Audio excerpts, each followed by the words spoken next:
Hello from Becky and me, and welcome to the programme. First tonight, families from our region who've been affected by the contaminated blood scandal say they want a meaningful apology from the government now that the independent public inquiry has concluded. Thousands of NHS patients were given infected blood during the 1970s and 80s, which led to deaths and life-changing illnesses for many. Well, today marked the last day of the inquiry, which began almost 5 years ago. Russell Hookey has been following proceedings in London. Well, this has been an incredibly long journey for victims and their families. This inquiry began back in 2018 and has heard from 370 witnesses and looked at thousands of written documents which date back over the last 4 decades. Now, how did this scandal all come to be? Well, back in the late 1970s, Britain wasn't self-sufficient for blood products, including the clotting agent factor VIII, and so turned to the United States to source some of these. Unfortunately, some of the blood products supplied were contaminated with viruses like hepatitis and HIV, and it was patients including haemophiliacs, those who'd undergone surgery, including women who'd gone through labour and needed blood transfusions, who were then infected by that blood. Now, sadly, many of the victims have since passed away. Those that are still around are living with the consequences of those conditions, and they include Sue Wathen, who was here giving evidence. She's from Raunds in Northamptonshire. She contracted hepatitis C, but only realised years later.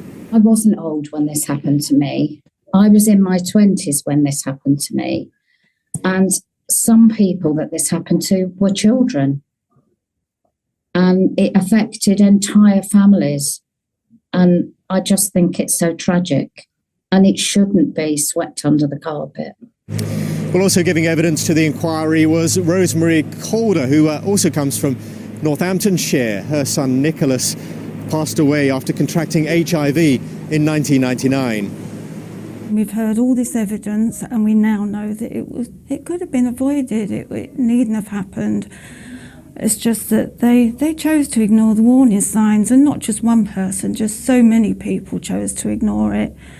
And this is the result, all these grieving families and people with their lives destroyed. Some of the victims of this scandal, of course, received an interim payment from the government as a result of recommendations from the chairman of the inquiry. The future financial support or compensation is yet to be determined. I'll come on to that in a moment. But throughout this inquiry, what victims have been saying is that far more important than the financial arrangements, of course, which are very important. Many of those who are living with conditions can't work anymore. It may be they are the sole provider in their household. But what they have been saying is that more important than those financial arrangements is an apology from the government, and also an assurance that nothing like this could ever happen again.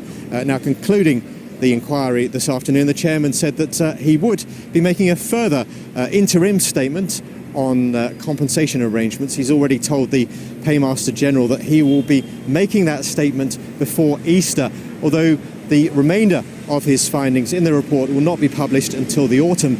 Ultimately, of course, it's down to the government to decide what action will then be taken.